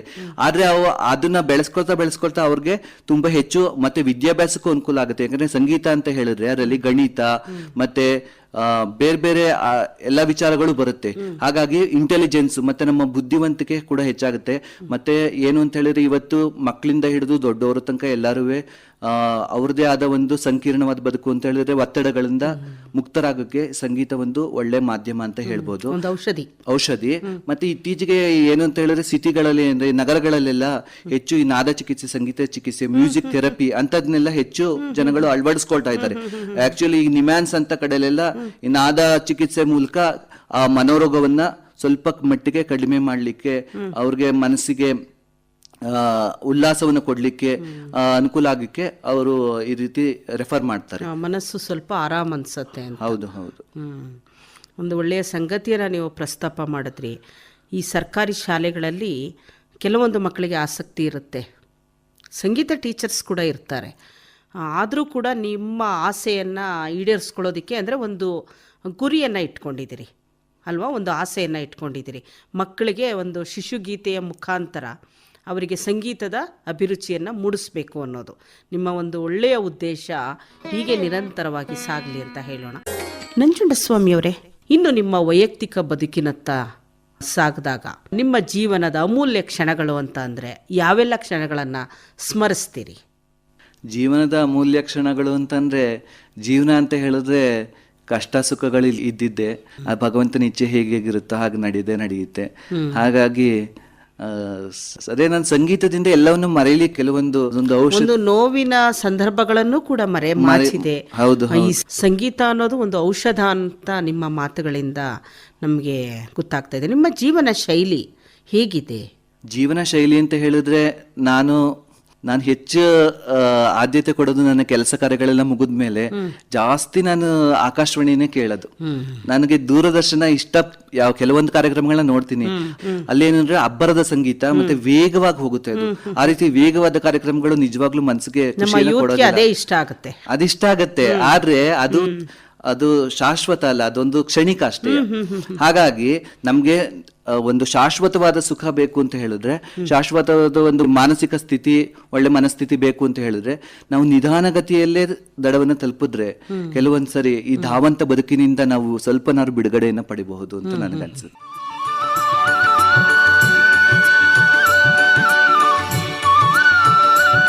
ಅಂದರೆ ಶಾಸ್ತ್ರೀಯವಾಗಿ ಇರ್ತಕ್ಕಂಥ ಸಂಗೀತವನ್ನು ಅಭ್ಯಾಸ ಮಾಡೋದ್ರಿಂದ ನಾವು ಜೀವನದ ಒಂದು ಅಮೂಲ್ಯ ಕ್ಷಣಗಳನ್ನು ಅನುಭವಿಸ್ಬೋದು ಅಂತ ಹೇಳ್ತೀವಿ. ಹೌದು. ನಾನು ಸಂಗೀತ ಇಲ್ಲಿ ಹಾಸನದ ರುದ್ರಪಟ್ಟಣ ಇದೆ, ಅರಕಲಗೂಡು ಹತ್ರ, ಅಲ್ಲಿ ವರ್ಷಕ್ಕೊಂದ್ಸರಿ ಸಂಗೀತೋತ್ಸವ ಎಲ್ಲ ನಡೆಯುತ್ತೆ.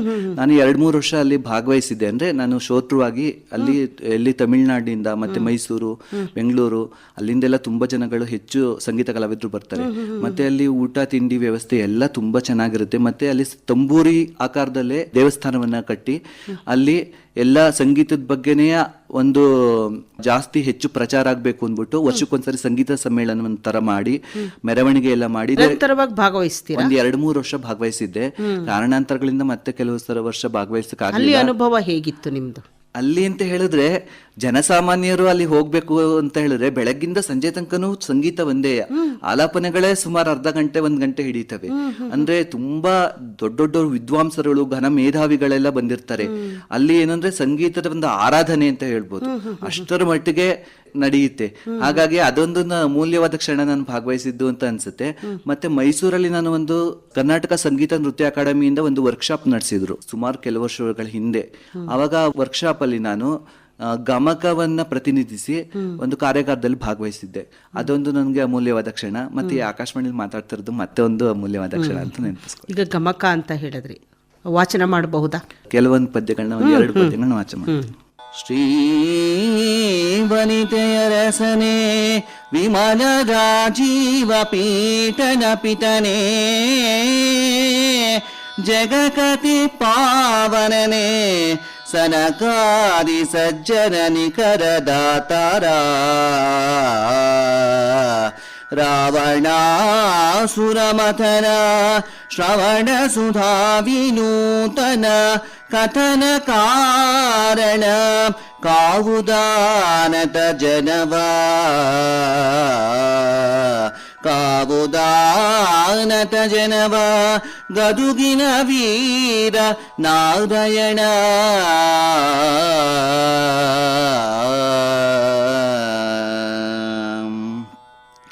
ತಿಳಿಯ ಹೇಳುವೆ ಕೃಷ್ಣ ಕಥೆಯನು ಇಳೆಯ ಜಾಣರು ಮೆಚ್ಚುವಂತಿದೆ ನೆಲೆಗೆ ಪಂಚಮ ಶ್ರುತಿಯ ನೊರೆಮೆನು ಕೃಷ್ಣ ಮೆಚ್ಚಲಿಕೆ ಹಲವು ಜನುಮದ ಪಾಪರಾಶಿಯ ತೊಳೆವ ಜಲವಿದೋ ಶ್ರೀಮದಾಗಮ ಕುಲಕ್ಕೆ ನಾಯಕ ಭಾರತಾಕೃತಿ ಪಂಚಮ ಶ್ರುತಿಯ ನೊರೆವೆನು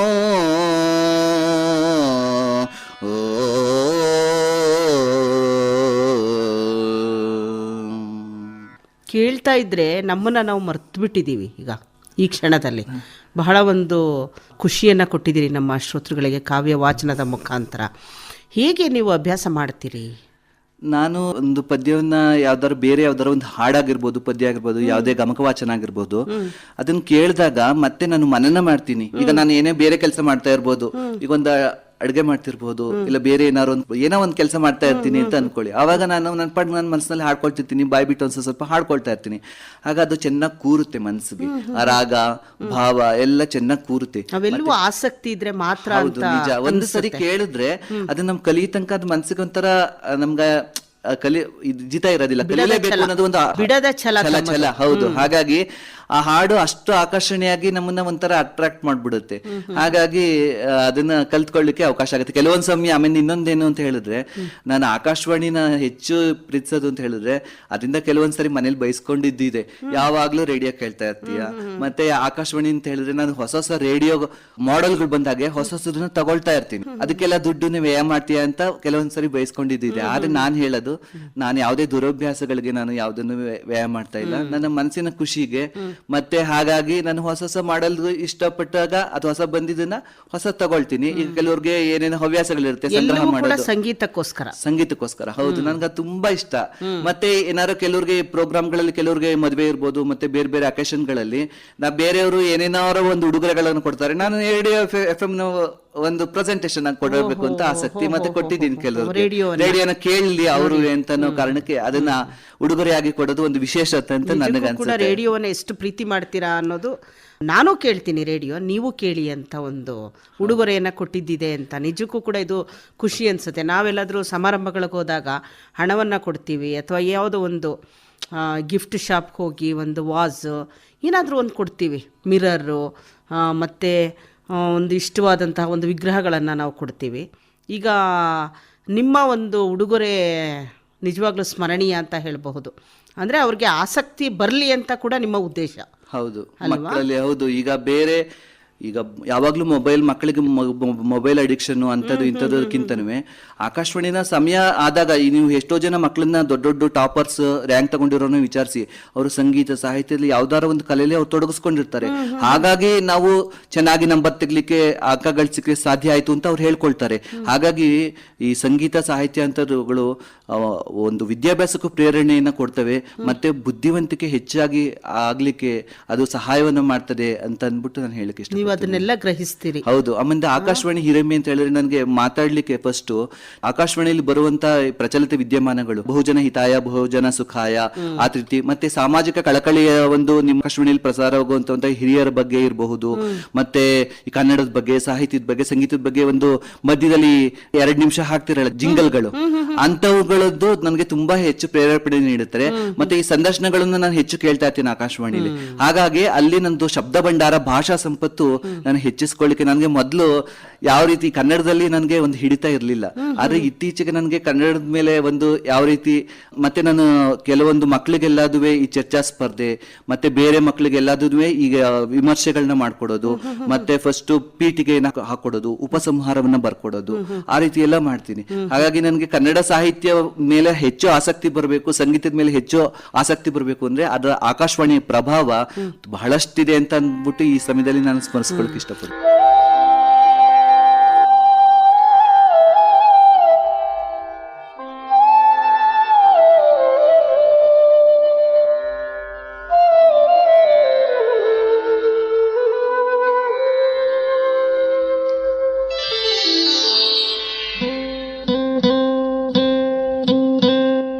ತಲ್ಲಣಿಸದಿರು ಕಂಡ್ಯ ತಾಳು ಮನವೇ, ತಲ್ಲಣಿಸದಿರು ಕಂಡ್ಯ ತಾಳು ಮನವೇ, ಎಲ್ಲರನ್ನು ಸಲಹುವನು ಇದಕ್ಕೆ ಸಂಶಯವಿಲ್ಲ, ತಲ್ಲಣಿಸದಿರು ಕಂಡ್ಯ ತಾಳು ಮನವೇ, ಮನವೇ ಮನವೇ.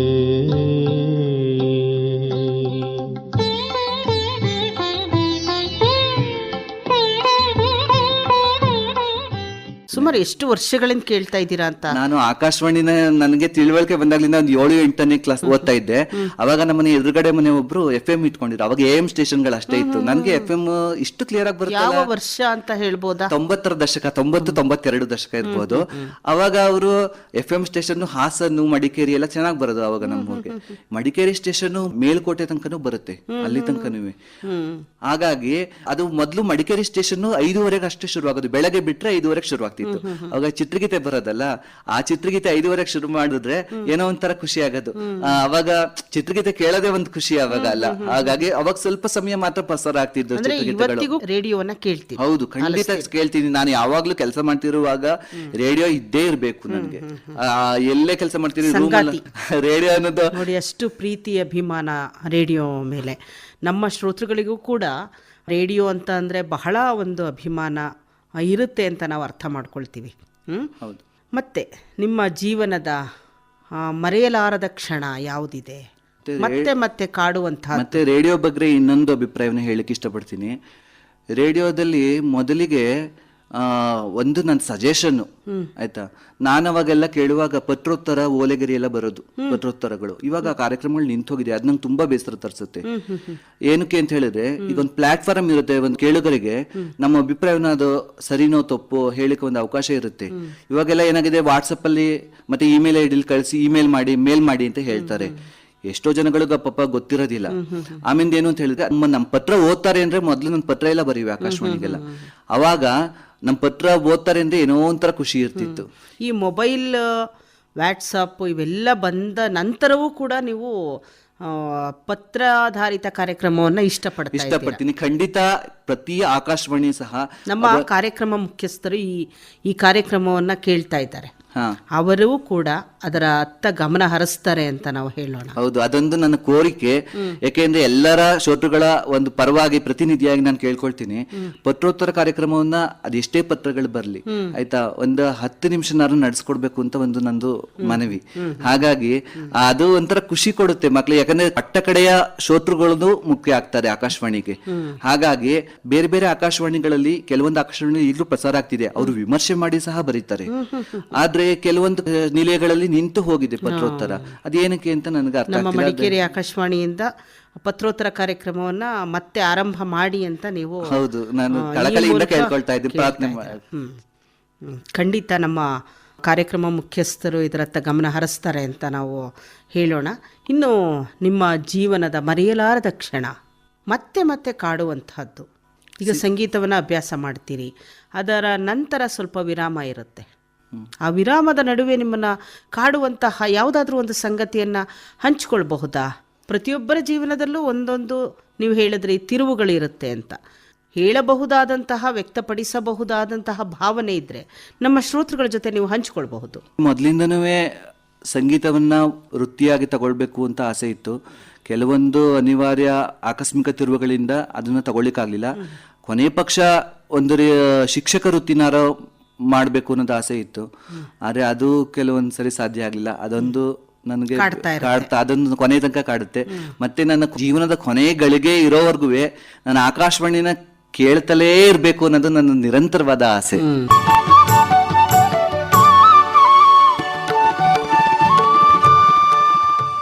ಇನ್ನು ನಿಮಗೆ ಖುಷಿ ಕೊಡುವಂಥದ್ದು, ತುಂಬ ಬೇಸರ ಆದಾಗ ಅಥವಾ ಯಾವುದೋ ವಿಚಾರದಲ್ಲಿ ದುಃಖ ಆದಾಗ, ಮನುಷ್ಯನಿಗೆ ಸುಖ ದುಃಖ ಸರ್ವೇ ಸಾಮಾನ್ಯ.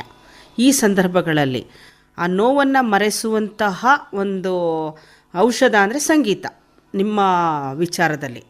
ಅದಲ್ಲದೆ ಬೇರೆ ಯಾವ ಸಂಗತಿ ನಿಮಗೆ ಖುಷಿಯನ್ನು ಕೊಡುತ್ತೆ, ನೋವನ್ನು ಮರೆಸುತ್ತೆ? ನನಗೆ ಹೆಚ್ಚು ಅದೇ ಪುಸ್ತಕಗಳನ್ನು ಓದೋದು. ಯಾವೆಲ್ಲ ಪುಸ್ತಕಗಳನ್ನು ಓದಿದ್ದೀರಾ? ಪುಸ್ತಕಗಳು ಅಂತ ಹೇಳಿದ್ರೆ ನಾನು ಕೆಲವೊಂದು ನಾಟಕಗಳು, ಮನೆಯಲ್ಲೇ ಗ್ರಂಥಾಲಯ ಪುಸ್ತಕಗಳನ್ನ ಮನೆಯಲ್ಲೇ ಇಟ್ಕೊಂಡಿದ್ದೀನಿ ಕೆಲವೊಂದು. ಅದರಲ್ಲಿ ನನಗೆ ವಿಶೇಷವಾಗಿ ಅಂತ ಹೇಳಿದ್ರೆ ಪುಸ್ತಕಗಳನ್ನು ಕೂಡ ನೀವು ಖರೀದಿ ಮಾಡ್ತೀರಿ ರೇಡಿಯೋ ಜೊತೆ? ಕೆಲವೊಂದು ಖರೀದಿ ಮಾಡ್ತೀನಿ. ಮತ್ತೆ ನನಗೆ ಹೆಚ್ಚು ಆಧ್ಯಾತ್ಮಿಕವಾದ ಪುಸ್ತಕಗಳು ಇಷ್ಟ ಆಗ್ತದೆ.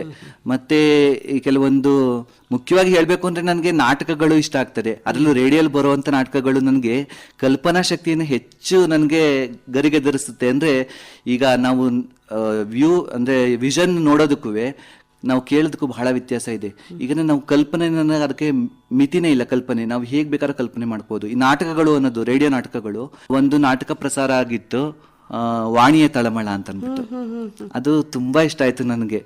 ಅದರಲ್ಲಿ ಏನೋ ಒಂಥರ ಭಾವಪೂರ್ಣವಾಗಿ ಬರುತ್ತೆ ಆ ಒಂದು ಘಟನೆಗಳು, ಮತ್ತು ಮನಸ್ಸಿಗೆ ತುಂಬಾ ನಾಟುತ್ತೆ, ತುಂಬಾ ಹಿತ ಅಂತ ಅನ್ಸುತ್ತೆ. ಅದು ಕಹಿ ಘಟನೆಗಳಿಗಿರ್ಬೋದು, ಸಿಹಿ ಘಟನೆಗಳಿಗಿರ್ಬೋದು. ಅದು ಕಲ್ಪನೆ, ನಾವು ಹೆಚ್ಚು ಕಲ್ಪನೆ ಮಾಡ್ಕೊಳ್ತಾ ಅದು ಹೆಚ್ಚು ನಮ್ಗೆ. ನೀವು ನಾಟಕಗಳನ್ನು ಬರೆಯೋ ಪ್ರಯತ್ನ ಮಾಡಿದ್ದೀರಾ? ನಾಟಕಗಳನ್ನ ಪ್ರಯತ್ನ ಮಾಡಿಲ್ಲ. ಅದೇ ಕೆಲವೊಂದು ವಿಮರ್ಶೆಗಳು, ನನಗೆ ಆಕಾಶವಾಣಿಯಲ್ಲಿ ಚಿಂತನ ಕಾರ್ಯಕ್ರಮವನ್ನು ಕೊಡ್ಲಿಬೇಕು ಅಂತ ಆಸೆ ಇದೆ. ಅಲ್ಲಿ ಕೆಲವೊಂದು ನಾನು ಚಿಂತನವನ್ನು ಹೆಚ್ಚು ಕೇಳ್ತೀನಿ. ದಿನ ಬರುತ್ತಲ್ಲ ಆಕಾಶವಾಣಿಲಿ, ಅದನ್ನ ಆ ರೀತಿ ಅದು ಕೇಳಿದಾಗ ಆ ಚಿಂತನ ಕಾರ್ಯಕ್ರಮ ಎಷ್ಟು ನಮ್ಗೆ ಚಿಂತನೆಗೆ ಎಡೆ ಮಾಡುತ್ತೆ, ಎಷ್ಟು ನಮ್ ಯೋಚನೆ ಲಹರಿನ ಎಲ್ಲಿ ಕರ್ಕೊಂಡು ಹೋಗುತ್ತೆ ಅನ್ನೋದು ತುಂಬಾ ಒಂದು ಇದಾಗುತ್ತೆ. ಅಂದ್ರೆ ಪ್ರತಿಯೊಬ್ರು ಕೂಡ ರೇಡಿಯೋವನ್ನ ಕೇಳಿ ಬೆಳಿಬೇಕು ಅನ್ನೋದು ನಿಮ್ಮ ಅಭಿಲಾಷೆ. ಹೌದು, ನಿಜ. ಇಲ್ಲಿ ಆಕಾಶವಾಣಿ ಅಂದ್ರೆ ಒಂದು ಘನತೆ. ಅದು ನಾವು ಯಾವುದನ್ನು ಅದನ್ನ ಅಲ್ಲಗಳಿಕೆ ಸಾಧ್ಯನೇ ಇಲ್ಲ. ಅದೊಂದು ಘನತೆ ಅಂತ ಹೇಳಿದ್ರೆ, ಈಗ ಆಕಾಶವಾಣಿಯಲ್ಲಿ ಒಂದು ಕಾರ್ಯಕ್ರಮ ನಡೆಸ್ಕೊಟ್ಟಿದ್ದಾರೆ ಅಂದ್ರೆ ಅದರದೇ ಆದ ಒಂದು ಘನತೆ, ವೈಶಿಷ್ಟ್ಯ ಇರುತ್ತೆ. ಹಾಗಾಗಿ ನೀವೆಲ್ಲೇ ಆಕಾಶವಾಣಿ, ಯಾವುದೇ ಆಕಾಶವಾಣಿ ಇರಬಹುದು, ಆಕಾಶವಾಣಿಯ ಕಾರ್ಯಕ್ರಮಗಳು ಅಂತ ಹೇಳಿದ್ರೆ ಅದಕ್ಕೆ ಒಂದು ಅದರದ್ದೇ ಆದ ಒಂದು ಶ್ರೇಷ್ಠತೆ ಅನ್ನೋದಿದ್ದೇ ಇರುತ್ತೆ. ಹಾಗಾಗಿ ಅದು ನನಗೆ ತುಂಬಾ ಆಕಾಶವಾಣಿ ಬಗ್ಗೆ, ಅದರಲ್ಲಿ ಪ್ರಸಾರ ಆಗುವಂತ ನಾಟಕಗಳು, ಆಮೇಲೆ ಕಾರ್ಮಿಕರಿಗಾಗಿ ಕಾರ್ಯಕ್ರಮ ಅಂತ ತುಂಬಾ ಹಿಂದೆ ಬರೋದು, ಆ ಒಂದು ಕಾರ್ಯಕ್ರಮಗಳು, ಗೀತಾರಾಧನಾ, ಚಿಂತನ, ಮತ್ತೆ ನಿಮ್ಮಲ್ಲಿ ಮಡಿಕೇರಿ ಆಕಾಶವಾಣಿಯಲ್ಲಿ ಎಷ್ಟು ಕಾರ್ಯಕ್ರಮಗಳು ಪ್ರಸಾರ ಆಗುತ್ತೆ ಅಂತ ಹೇಳಿದ್ರೆ, ನಾನು ಇದನ್ನು ಸಹ ಕೇಳ್ತೀನಿ. ಜಾಹೀರಾತುಗಳು ತುಂಬಾ ಚೆನ್ನಾಗಿರುತ್ತೆ. ಜಾಹೀರಾತುಗಳು ಮತ್ತೆ ನಿಧನ ವಾರ್ತೆ ಹೇಳ್ತಿರಲ್ಲ, ಅದು ಬೇಜಾರಾಗುತ್ತೆ. ಆದ್ರೆ ಅದು ಕಟ್ಟ ಕಡೆ ಎತ್ತಿ, ಯಾಕೆ ಅಂತಂದ್ರೆ ಕೆಲವು ಕಡೆ ಇಲ್ಲೆಲ್ಲ ಏನಂದ್ರೆ ದೂರವಾಣಿ ಸಂಪರ್ಕ ಇಲ್ಲದೇ ಇರೋ ಕಡೆಗೆ ಆಕಾಶವಾಣಿ ಮುಟ್ಟುತ್ತೆ. ಹಾಗಾಗಿ ಅದು ಯಾರಿಗೋ ಒಬ್ರಿಗೆ ಗೊತ್ತಿಲ್ಲದೆ ಇದ್ರು ತಲುಪುತ್ತೆ ವಿಚಾರಗಳು. ಹಾಗಾಗಿ ಆ ವಿಚಾರಗಳು, ಅದೊಂದು ವಿಶೇಷತೆ ಮಡಿಕೇರಿ ಆಕಾಶವಾಣಿದು. ಮತ್ತೆ ಬೇರೆ ಬೇರೆ ಆಕಾಶವಾಣಿಗಳಿಗಿಂತ ವಿಭಿನ್ನವಾಗಿ ಅಂತ ಹೇಳಿದ್ರೆ, ಮಡಿಕೇರಿ ಆಕಾಶವಾಣಿ ಈ ಒಂದು ಮಲೆನಾಡು ಪ್ರದೇಶದಲ್ಲೂ ಹೆಚ್ಚು ಜನರನ್ನ ಮುಟ್ಲಿಕ್ಕೆ ಸಾಧ್ಯವಾಗಿದೆ. ಮತ್ತೆ ಈ ಬರೀ ಮಲೆನಾಡು ಅಂತಾನೆ ಅಲ್ಲ, ನಗರ ಪ್ರದೇಶವನ್ನು ಹೆಚ್ಚು ತಲುಪ್ತಾ ಇದೆ. ಈ ಆನ್ಲೈನ್ ಆದ್ಮೇಲೆ ಎಲ್ಲ ಇಂಟರ್ನೆಟ್ ಎಲ್ಲ ಮುಖಾಂತರ ಇಡೀ ವಿಶ್ವವ್ಯಾಪಿಯಾಗಿ ಜನ ಕೇಳ್ತಾ ಇರ್ತಾರೆ ಅನ್ನೋದು ನಮ್ಮ ಒಂದು. ಮಡಿಕೇರಿ ಆಕಾಶವಾಣಿಯ ಪ್ರಯೋಜನ ಏನು ಅನ್ನೋ ಪ್ರಶ್ನೆಗೆ ನೀವು ಉತ್ತರವನ್ನ ಕೊಟ್ಬಿಟ್ಟಿದ್ದೀರಿ. ಹೌದು ಹೌದು, ಖಂಡಿತ. ಪ್ರಯೋಜನಗಳು, ಅನುಕೂಲಗಳು ಅಂತ.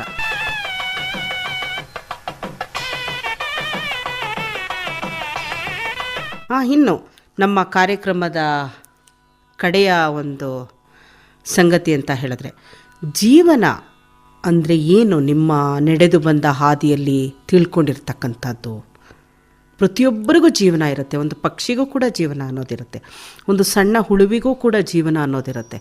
ಅಂತಹದ್ರಲ್ಲಿ ಸಾಮಾನ್ಯವಾಗಿ ನಾವು ಒಂದು ಪರಿಭಾಷೆಯನ್ನು ಕೊಡಬೇಕು ಅಂದರೆ ಜೀವನ ಅಂದರೆ ಏನು ಅಂತ ನಿಮ್ಮ ಅನುಭವದಲ್ಲಿ ಹೇಳ್ತೀರಿ? ಜೀವನ ಅಂತ ಹೇಳಿದ್ರೆ ಇಲ್ಲಿ ಪರಿಪೂರ್ಣರು ಯಾರೂ ಇಲ್ಲ. ಎಲ್ಲರಿಗೂ ಅವ್ರದ್ದೇ ಆದ ಇತಿಮಿತಿಗಳು ಮತ್ತು ದೌರ್ಬಲ್ಯಗಳಿದ್ದೇ ಇರುತ್ತೆ. ಅದೆಲ್ಲವನ್ನು ಮೀರಿ ನಾವು ಬೆಳೆಯೋಕ್ಕೆ ಪ್ರಯತ್ನ ಪಡಬೇಕು. ಕಷ್ಟ ಸುಖಗಳು ಹಗಲು ರಾತ್ರಿ ಇದ್ದಾಗೆ ಒಂದಾದ್ಮೇಲೆ ಒಂದು ಬರ್ತಾ ಇರುತ್ತೆ. ಆ ಭಗವಂತನೇ ಪರೀಕ್ಷೆ ಮಾಡ್ತಾ ಇದ್ದಾನೆ ನಮ್ಮನ್ನು ಅಂತ ತಿಳ್ಕೊಂಡು ನಾವು ಎಲ್ಲವನ್ನು ಕಷ್ಟಕ್ಕೆ ಕಲ್ಲಾಗಬೇಕು ಅಂತ ಹೇಳ್ತಾರೆ. ಹಾಗೆ ನಾವು ಪ್ರತಿಯೊಂದನ್ನು ಎದುರಿಸ್ತಾ ಜೀವನವನ್ನು ಬಂದಂತೆ ಸ್ವೀಕಾರ ಮಾಡಿಕೊಂಡು ಮುಂದೆ ಸಾಗ್ತಾ ಇರಬೇಕು. ನಮ್ಮ ಜೀವನವನ್ನು ನಾವು ಮುಂದೆ ಹೋಗ್ತಾ ಇರಬೇಕು. ಬೇರೆಯವರು ವೇಗವಾಗಿ ಹೋಗ್ತಾರೋ ಇಲ್ಲ ಹಿಂದೆ ಇದ್ದಾರೋ ಅದು ನಮಗೆ ಬೇಕಿಲ್ಲ. ನಮ್ಮ ಒಂದು ಸಾರ್ಥಕತೆ ಆದ ಒಂದು ದಡವನ್ನು ತಲುಪಬೇಕು ಅಂತ ಹೇಳಿದ್ರೆ ನಮ್ಮ ದೃಷ್ಟಿಕೋನ, ನಮ್ಮ ದೃಷ್ಟಿ ಭಗವಂತನೆಡೆ ಇರಬೇಕು. ಮತ್ತು ಮೋಕ್ಷ ಮಾರ್ಗವನ್ನು ತೋರ್ಸಪ್ಪ ಭಗವಂತ ಅಂತ ಕೇಳ್ಕೊಂಡು ಅದರೆಡೆಗೆ ಮೋಕ್ಷದ ಕಡೆಗೆ ಸಾಗ್ತಾ ಇರಬೇಕು. ಪರಿಪೂರ್ಣ ಯಾವುದು ಪರಿಪೂರ್ಣ ಅಲ್ಲ. ಹಾಗಾಗಿ ನಾವು ಪರಿಪೂರ್ಣದೆಡೆಗೆ ಸಾಗಬೇಕು ಅನ್ನೋದು ಒಂದು ಅದೇ ಜೀವನ, ಅದೇ ಹೌದು ಅಂತ ನಿಮ್ಮ ಭಾವನೆ. ಹೌದು.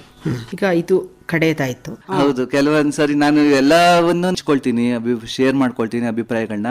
ಅವಾಗ ಈ ತರ ಅಂತ ಹೇಳ್ತಾರೆ. ಈಗ ಹಾಗೆ ಹೇಳಿದಾಗ ಅವ್ರಿಗೂ ಮನ್ಸಿಗೆ ನನಗೂ ಒಂದು ಏನೋ ಒಂದು ಬೆನ್ನೆಲುಬಾಗಿ ನನಗೆ ಇದ್ದಾರೆ ಅಂತ ಅನ್ಸುತ್ತೆ. ಮತ್ತೆ ಧೈರ್ಯ ಬರುತ್ತೆ. ಮತ್ತೆ ಅವ್ರಿಗೂ ಇಲ್ಲ ಮಗ ಇದ್ರಲ್ಲಾರು ಒಂದ್ ಸ್ವಲ್ಪ ನೆಮ್ಮದಿಯನ್ನ ಪಡ್ಕೊಳ್ಳೋಕೆ ಪ್ರಯತ್ನ ಪಡ್ತಾ ಇದ್ದಾನಲ್ಲ ಅಂತ ಅಂದ್ಬಿಟ್ಟು ಒಂದು ಅಮ್ಮನ ಆಸೆ ಇರುತ್ತೆ. ಅಮ್ಮನ ಮರೆಯಲಾರದ ಮಾತು, ಮನದಾಳದ ಮಾತು. ಅಮ್ಮನ ಮನದಾಳದ ಮಾತು ಅಂತ ಹೇಳಿದ್ರೆ ಅವ್ರದ್ದು ಆಶೀರ್ವಾದನೇ ನನಗೆ ಶ್ರೀರಕ್ಷೆ ಅಂತ ಅನ್ಸುತ್ತೆ. ಮತ್ತೆ ಅಮ್ಮ ಎಲ್ಲ ಚೆನ್ನಾಗಿ ಅಡುಗೆ ಎಲ್ಲ ತಿಂಡಿ ಎಲ್ಲ ಚೆನ್ನಾಗಿ ಮಾಡ್ತಾರೆ. ಅದು ನನಗೆ ತುಂಬಾ ತಿನ್ನುವಾಗೆಲ್ಲ ಖುಷಿ ಆಗುತ್ತೆ. ತಿಂಡಿಗಳು ಮಾಡ್ಕೊಡ್ತಾರೆ ಮಗನಿಗೆ ಪ್ರೀತಿಯಿಂದ. ಅಮ್ಮ ಗೊಜ್ಜವಲಕ್ಕಿ, ಪುಳಿಯೋಗರೆ, ಪೊಂಗಲ್ಲು, ಬಿಸಿಬೇಳೆ ಭಾತು ಎಲ್ಲ ತುಂಬಾ ಚೆನ್ನಾಗಿ ಮಾಡ್ತಾರೆ.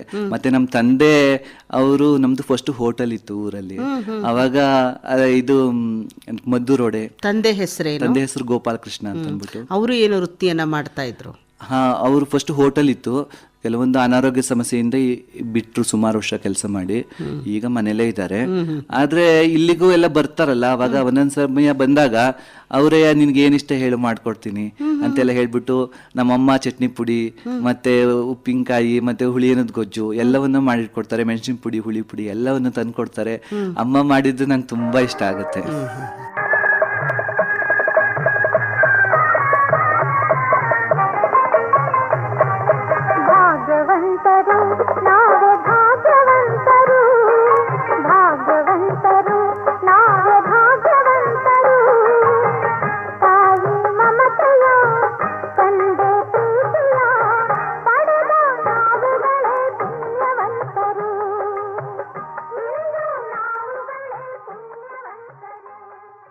ನೋಡಿ, ಹೋಟೆಲ್ಗಿಂತ ಅಮ್ಮನ ಕೈ ಅಡುಗೆ ತುಂಬ ಇಷ್ಟ ಅಂತ ಖುಷಿಯಿಂದ ಹೇಳ್ತಾ ಇದ್ದೀರಾ.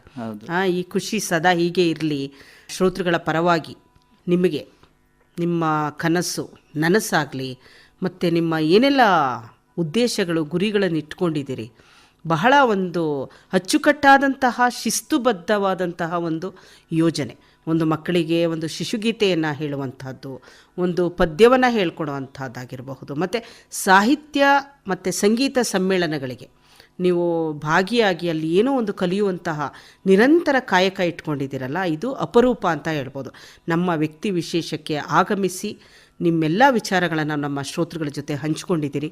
ವಿಶೇಷವಾಗಿ ನಮ್ಮ ಮಡಿಕೇರಿ ಆಕಾಶವಾಣಿಯ ಕಾರ್ಯಕ್ರಮಗಳನ್ನು ನಿರಂತರವಾಗಿ ಆಲಿಸ್ತೀನಿ, ನೀವು ಕೂಡ ಆಲಿಸಿ ಅಂತ ನೀವು ಕಿವಿ ಮಾತನ್ನು ಹೇಳಿದ್ದೀರಿ, ಸಲಹೆಯನ್ನು ಕೊಟ್ಟಿದ್ದೀರಿ. ಅದಕ್ಕಾಗಿ ನಮ್ಮ ಶ್ರೋತೃಗಳ ಪರವಾಗಿ ಹಾಗೂ ಮಡಿಕೇರಿ ಆಕಾಶವಾಣಿಯ ಪರವಾಗಿ ತಮಗೆ ತುಂಬ ಹೃದಯದ ಧನ್ಯವಾದಗಳು. ನನಗೂ ಸಹ ಈ ಒಂದು ಕಾರ್ಯಕ್ರಮದಲ್ಲಿ ಭಾಗವಹಿಸಿದ್ದು ತುಂಬ ಹೆಚ್ಚು ಸಂತೋಷ ಅಂತ ಅನಿಸುತ್ತೆ. ಈ ಒಂದು ಅವಕಾಶಕ್ಕಾಗಿ ತುಂಬ ದಿನಗಳಿಂದ ನಾನು ಕಾಯ್ತಾ ಇದ್ದೆ. ಹಾಗಾಗಿ ಇದೊಂದು ಜೀವನದ ಅವಿಸ್ಮರಣೀಯ ಒಂದು ಅನುಭವ ಅಂತ ಅನಿಸುತ್ತೆ, ಘಟನೆ.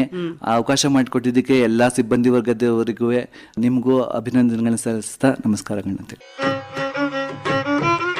ಶ್ರೋತೃಗಳೇ, ಸಂಗೀತ ಅನ್ನುವುದು ವಿಭಿನ್ನ ಕ್ಷೇತ್ರ. ನಮ್ಮ ನೋವು ನಲಿವುಗಳನ್ನು ಮರೆಸುವಂತಹ, ನಮ್ಮ ಮಾನಸಿಕ ಯಾತನೆಗಳನ್ನು ಮರೆಸುವಂತಹ ಅಪರೂಪದ ಮೌಲ್ಯವುಳ್ಳಂತಹ ಕ್ಷೇತ್ರ ಅಂತ ಹೇಳಿದ್ರೆ ತಪ್ಪಾಗಲಾರದು. ವ್ಯಕ್ತಿ ವಿಶೇಷದ ಅತಿಥಿಯ ಪ್ರಕಾರ ಆಕಾಶವಾಣಿ ಅನ್ನುವಂತಹ ಮಾಧ್ಯಮ ವ್ಯಕ್ತಿತ್ವದ ವಿಕಸನಕ್ಕೆ ಕಾರಣ ಆಗುತ್ತೆ. ನಮ್ಮ ಮಾನಸಿಕ ಚಿಂತನೆಗಳನ್ನು ಅವಲೋಕನ ಮಾಡಿಕೊಳ್ಳೋದಿಕ್ಕೆ ಮತ್ತು ಭಾಷಾ ಸಂಪತ್ತನ್ನು ತನ್ನದನ್ನಾಗಿಸಿಕೊಳ್ಳುವ ಮಾರ್ಗದಲ್ಲಿ ಸಹಾಯವನ್ನು ಮಾಡುತ್ತೆ ಅಂತ ಹೇಳಿದಂತಹ ಮಾತುಗಳನ್ನು ನಾವು ಮತ್ತೆ ಮತ್ತೆ ಸ್ಮರಿಸುವಂಥದ್ದು ಅಲ್ಲವೇ?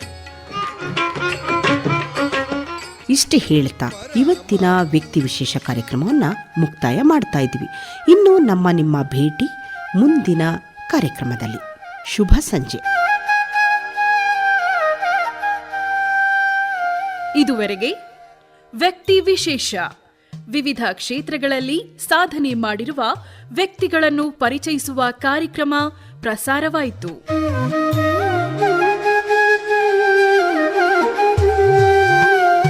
ಇದುವರೆಗೆ ಸೋಮವಾರಪೇಟೆ ತಾಲೂಕಿನ ಕಿರಗಂದೂರಿನ ನಿವಾಸಿ ಸಂಗೀತ ಕಲಾಭಿರುಚಿಯುಳ್ಳ ಹಾಡುಗಾರ ನಂಜುಂಡಸ್ವಾಮಿ ಸಂತೆ ಬಾಚನಹಳ್ಳಿ ಅವರೊಂದಿಗಿನ ಮಾತುಕತೆಯ ಮುಂದುವರೆದ ಭಾಗ ಪ್ರಸಾರವಾಯಿತು. ಪ್ರಸ್ತುತಿ ಎಂ ಶಕುಂತಲಾ.